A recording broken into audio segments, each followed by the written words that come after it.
Everyone, I'm the black-haired Richard Core Kenobi here, and I'm back again for another Honest Thoughts, and today I'm going to be giving my honest thoughts on the Kim Possible movie casting.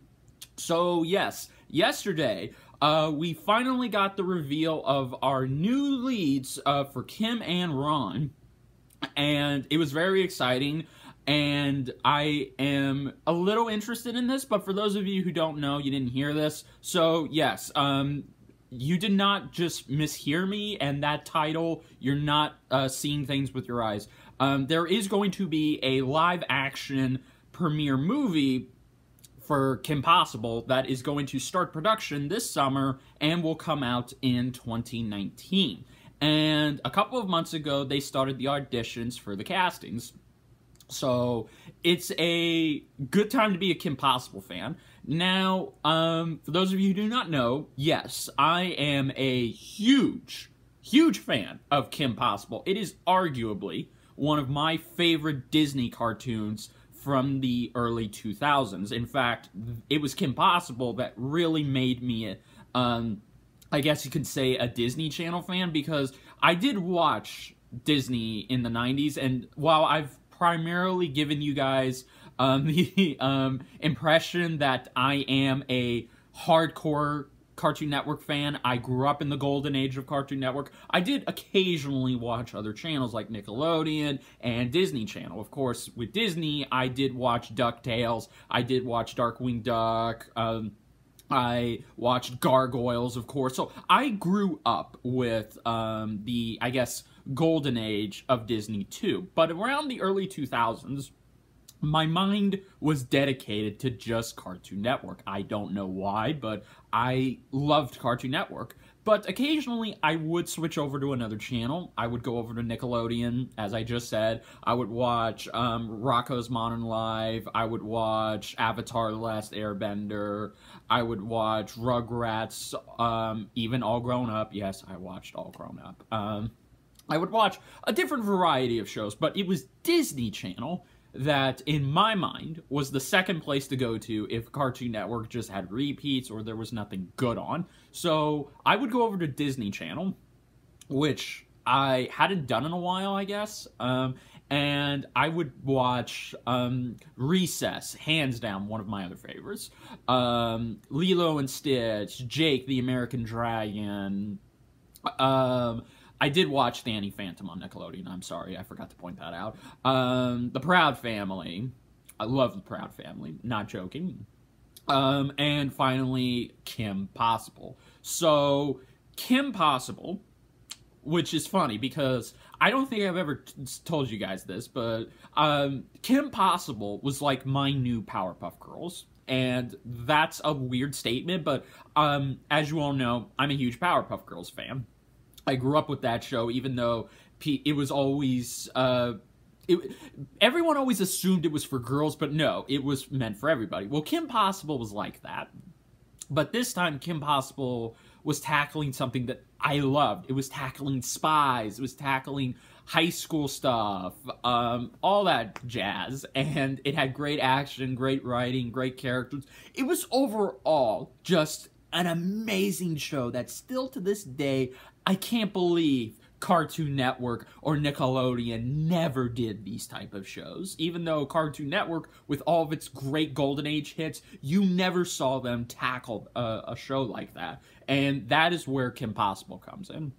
So, yes, I watched all 3 seasons of Kim Possible. I did eventually get to the 4th season, even though I did not even know about that.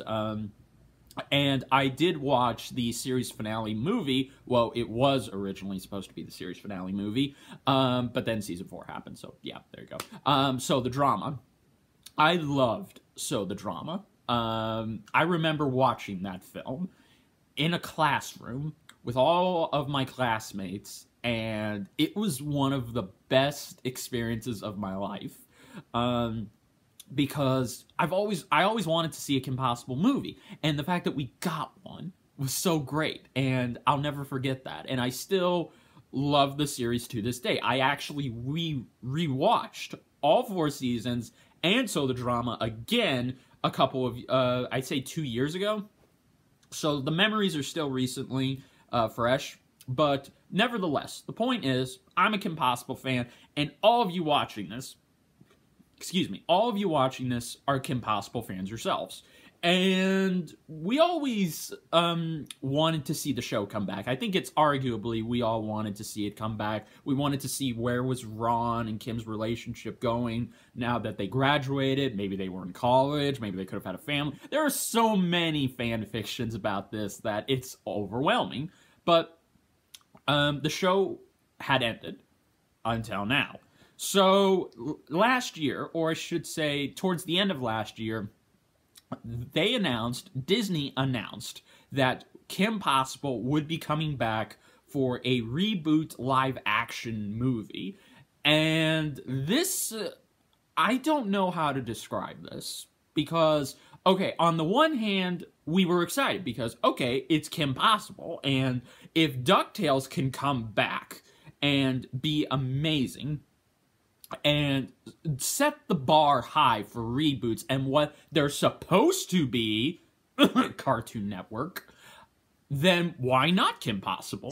You know, and again, Kim Possible was Disney Channel's highest viewed show in the early 2000s. It was hands down one of their best, arguably their most best. Not since DuckTales had you seen a Disney show get this much hype and be able to compete with other animated networks and their shows. So, yeah, everything Cartoon Network and Nickelodeon was doing, Disney was able to compete. So, it's all thanks to Kim Possible, in my opinion. And it is Kim Possible and Proud Family that started this.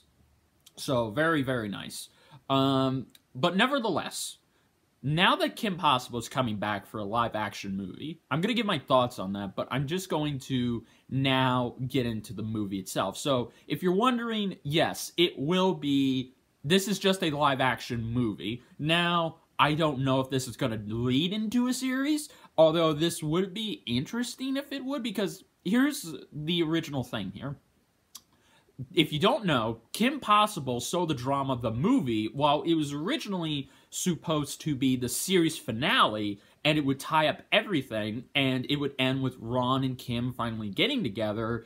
It was actually supposed to be in live action. The script called for it, and they were originally going to do that. But because of, I guess, tight, limited resources back then, they decided to just have it be animated because it made sense, right? So we actually did get a small taste of it, but now that we're going to see the series in live action, this is where it begs the question, can this movie succeed, or is it going to fail? Now, I myself, if you want my opinion, I never thought the show in any way, shape, or form needed to be in live action. Why? Because, let me put it to you this way. All the stuff you see in the show, all of the insane acrobats, all of that action, that took time and effort to animate. And on a movie scale, which again, choreography and stunt work and wire work obviously can be done, the show just felt at home with being animated. And with it stepping into live action territories, it is very difficult to try and capture that. But don't get me wrong, I'm not saying it's impossible, no pun intended.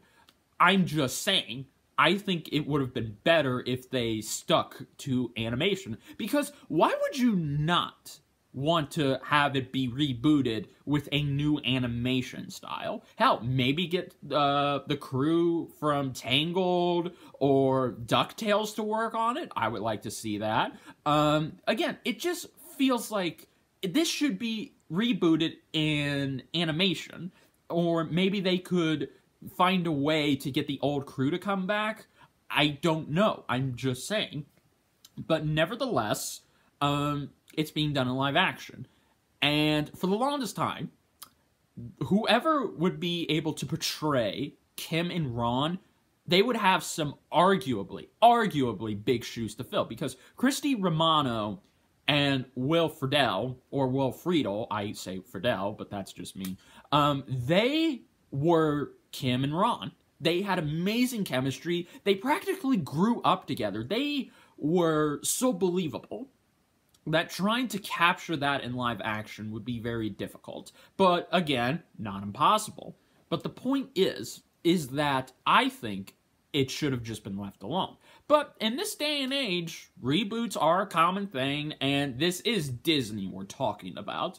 Disney is craving live action stuff. So, hey, why not take a chance on rebooting their arguably most popular animated show back in the early 2000s that really started off this new generation of Disney fans and put it in live action? It makes sense, right? I mean, they've done it for their movies, where, as with their movies, it can be hit or miss, or it's difficult to say if it's been a good start so far. For me, it's like Jungle Book was the only good one, in my opinion, but I don't want to open up a can of worms there, because I know some of you like the other Disney live-action films. But regardless, I think that doing this is very tricky. Sorry if you hear that.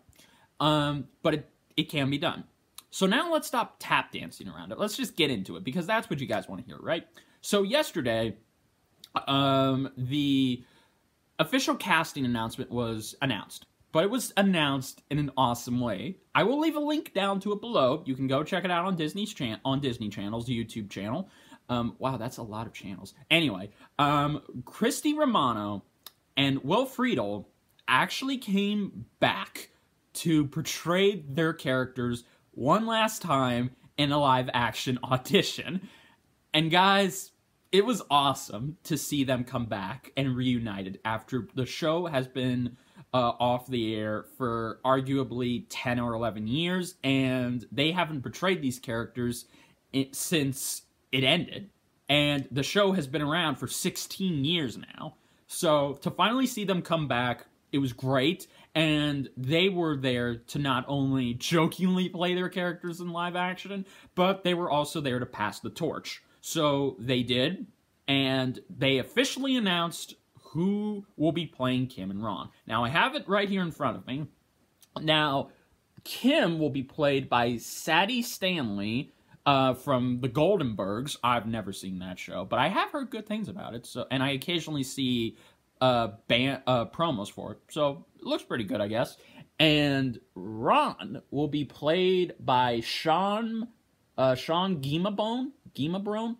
I'm terrible with pronunciations. Who is also from The Goldenbergs. So they got two Goldenberg stars to play Kim and Ron. Now, from what I saw of them in the clip, Sean definitely has Ron down. I definitely can believe that's Ron. And he does have naturally blonde hair, so again, good. He's good there. And of course, he would just have to take off the glasses. But even still, he's very good for Ron. So I think in terms of Ron, they nailed it. Now, with Sadie, that's an interesting thing. She is obviously going to have to dye her hair orange, but could she pull off Kim? I believe so, yes. Now, again, I am very nitpicky when it comes to casting animated to live-action counterparts. They have to have what makes these characters themselves down to a T.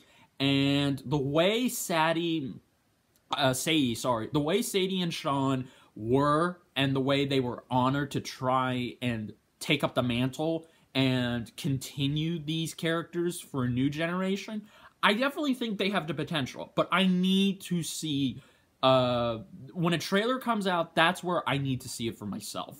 So, yes.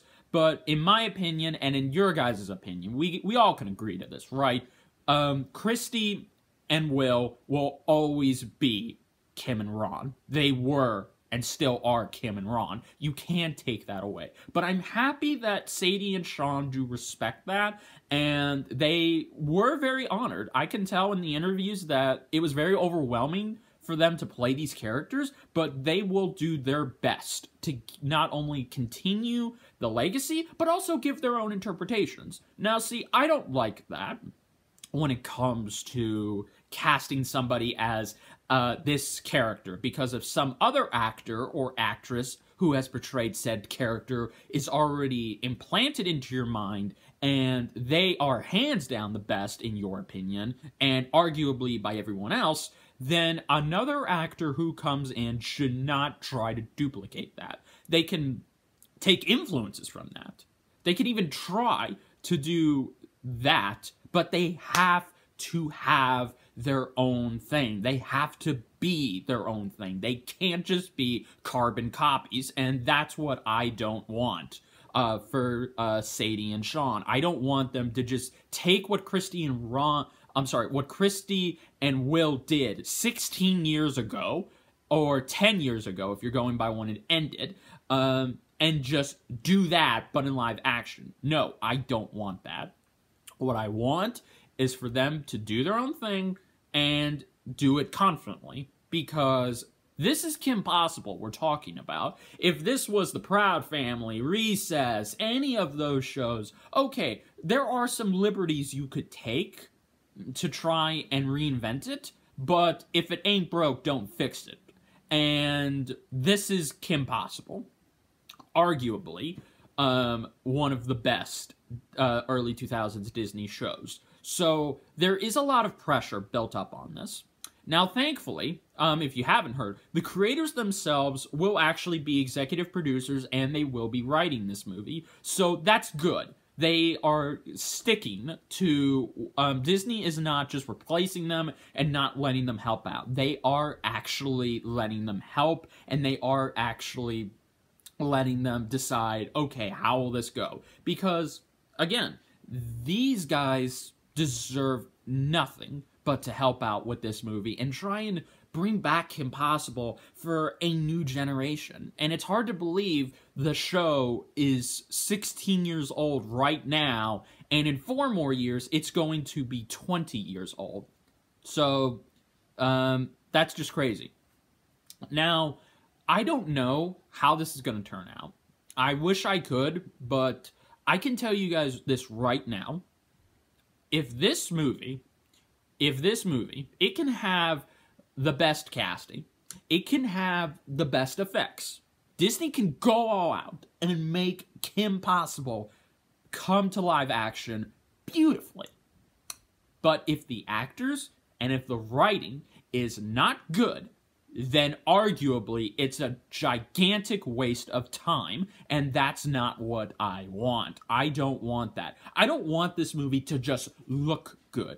I want this movie to be good. That's what we all want, and Disney, I really hope that if they are going to go all out with this movie, let's say hypothetically they give this movie a, I don't know, 10, 20 million budget, and it looks amazing, but the actors need to have chemistry. And so far from that interview, I can say there is chemistry there, but the writing needs to be good. And I trust the creators will do nothing but try and get this right. So, regardless of what happens, I think this movie has the potential to not only be good, but it also can bring back Kim Possible into the limelight, and it can inspire a lot of people to, I don't know, want to be like these two, because that's arguably what the show did. But again, that's just me, guys. So whatever happens, I'm excited, and I look forward to seeing what Sean and Sadie do. And yeah, but until then, guys, I'm just gonna leave it for now. But I really want to know, what do you guys think of this? So comment down below. Let me know.